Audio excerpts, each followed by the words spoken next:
ధైర్యంతో అప్పుడు అర్జునుడికి శ్రీకృష్ణుడు ఏ రకంగా అయితే ధైర్యం నూరపోశాడో అదే రకంగా నేను నా జగనన్నిచ్చిన ధైర్యంతో యుద్ధ రంగంలోకి దిగి ఎవరి మీద గెలిచాను?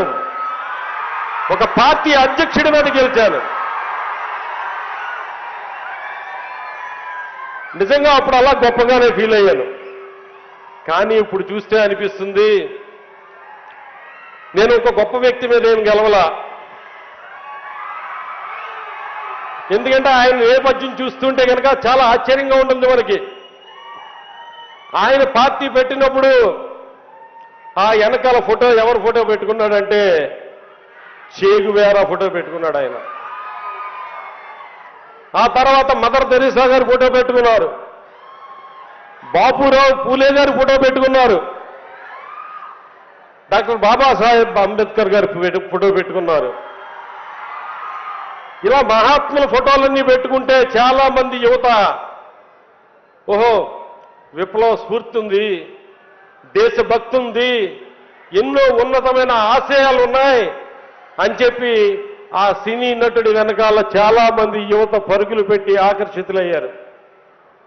ఆ నాయకుడు ఇప్పుడు ఏం చేస్తున్నాడంటే ఆ ఫోటోలన్నీ కూడా తీశాడు.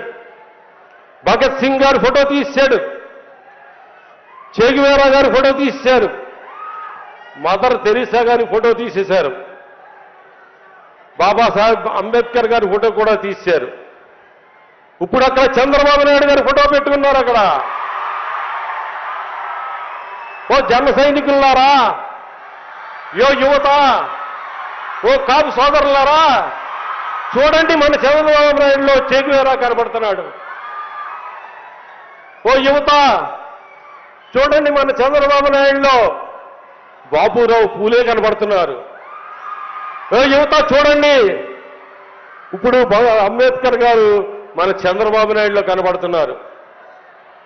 ఆ మహనీయుల యొక్క ఫోటోలు పెట్టుకుని యువతని ఆకర్షించి మోసగించి పోటీ చేసిన చోట ఎక్కడా కూడా ఒక్క చోట కూడా గెలవకుండా ఇంకా వంచిస్తూ ఈ రాష్ట్రంలో ప్రజలందరికీ ఇచ్చిన హామీలన్నీ కూడా తూచా తప్పకుండా మాట తప్పకుండా ఎన్ని కష్టాలైనా కూడా నవరత్నాల ద్వారా ప్రతి కుటుంబానికి 1,00,000 నుంచి 5 లక్షల వరకు మేలు చేయాలని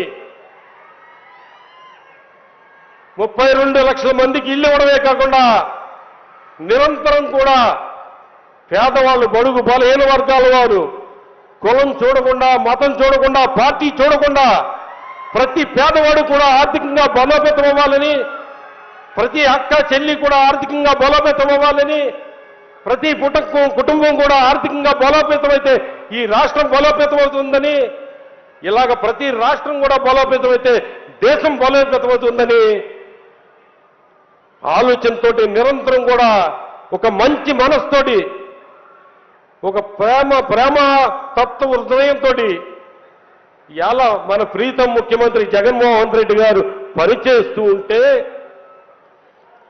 పేదల పక్షాన ఆయన నిలబడి ఉంటే, పేదల మీద కక్షతోటి, అక్క చెల్లెమ్మల మీద కక్షతోటి, రైతన్నల మీద కక్షతోటి వీళ్ళందరికీ మేలు జరుగుతుంది, వీళ్ళందరికీ మేలు జరగకూడదు అని చంద్రబాబు నాయుడు గారు చేస్తున్న కుట్రలకి, కుతంత్రాలకి ఈ దత్తపుత్రుడు ఏ రకంగా సహాయపడుతున్నాడు అనేది మనందరం కూడా చూస్తున్నాం.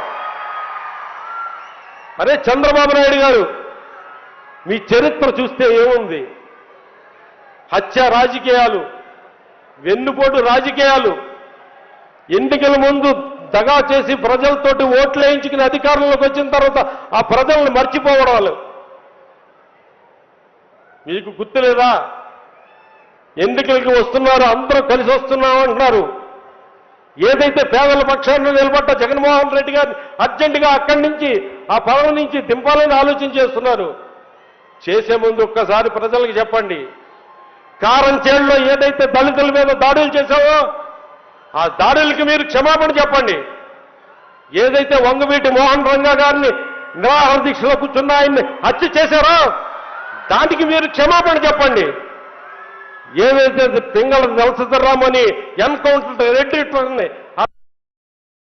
ఉంటే కత్తులతో పొడిచి చంపారో ఆయనకి దాని గురించి ప్రజలకి క్షమాపణ చెప్పండి.